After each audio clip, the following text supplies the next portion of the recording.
How to use Spotify Music for Instagram Reels. If you want to use your Spotify Music, what you can do is you can just add it into your Reels.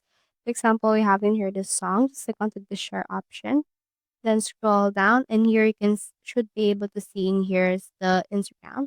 But you can also click on more, and then just choosing here the Instagram application. Click on show all, and then choosing here Instagram from this list right here. Now, once you have done that, just redirect right here into your Instagram. Alternatively, you can also just go over right here to your Instagram Reels. Let's head over to their Instagram, and then just create the reel from there. Click on Reels and click on this plus icon.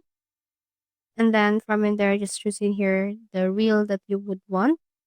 Now, click on it. And then if you would want to change the music, you can just head over and then change it by clicking onto the music icon right here and then search for that. So that's how you use Spotify Music for Instagram Reels. Hope you helped.